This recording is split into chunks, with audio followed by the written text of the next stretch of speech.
A report from the UK shows white British people will soon be outnumbered by Muslim migrants in the city of Birmingham.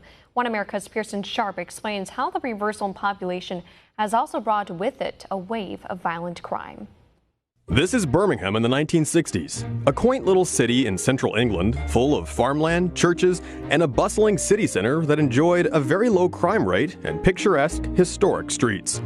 Flash forward a few decades.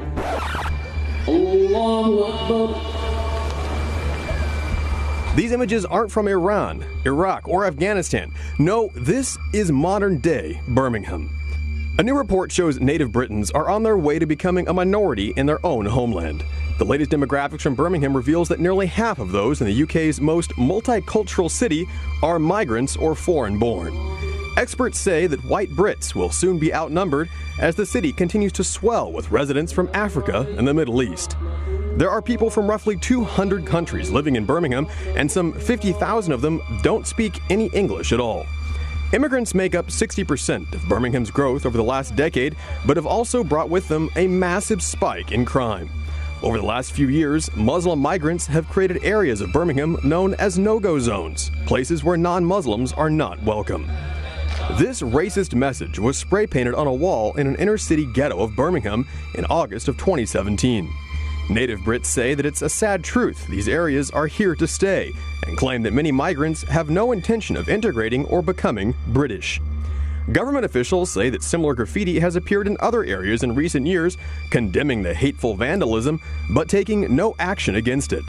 A recent government survey found that white residents in Birmingham feared for their safety and said parts of the city were now off limits. In fact, the city has become the so-called capital of jihadism in England. 1 in 10 of the UK's convicted Islamic terrorists comes from Birmingham. The neighborhood of Sparkbrook is more than 70% Muslim and has become a byword for radical Islamism in England. Houses there have been turned into bomb-making factories and were used in the deadly attacks on London's subway system in 2005 that killed 52 people. Muslim extremists have concentrated into several enclaves throughout the city, producing 26 of England's 269 convicted terrorists.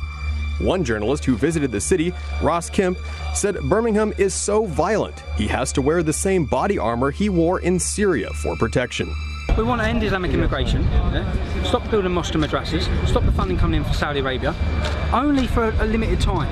When Islam has sorted itself out in this country and across Europe, when it's reformed to fit in with Western democracy and freedom, when that's happened, then start building mosques again, but you're just adding to a problem.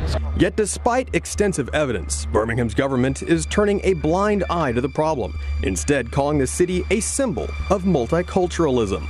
Local leaders admit they're afraid of being called racist, and so they actively avoid getting involved in the city's growing jihadist movement. However, other politicians warn the Liberal City Council won't go after the immigrants because most Muslims vote for the Liberal Party. Local Christians and churches have been crowded out as well, with one main street, Ladypool Road, now home to over 22 mosques. Also on the rise are cases of children being sexually exploited by gangs of Muslim men, usually from Pakistan. Local counselors and experts warn that parents are being kept in the dark about such dangers, with the Birmingham Council refusing to alert parents to the situation.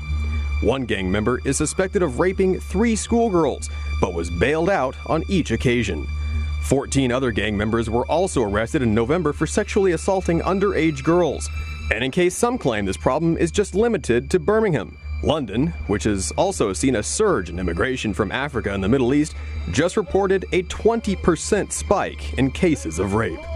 Acid attacks, once unheard of in England but common in India and the Middle East, are also on the rise, along with a 30% increase in murders. Our message to all of the shops here, all of the businesses, is to fear Allah, fear God, give up the sale of alcohol, join us to command good and forbid evil. Police say they're baffled by the sharp increase, despite a shocking 84% of child grooming and rape cases in the UK involving gangs of Muslim men.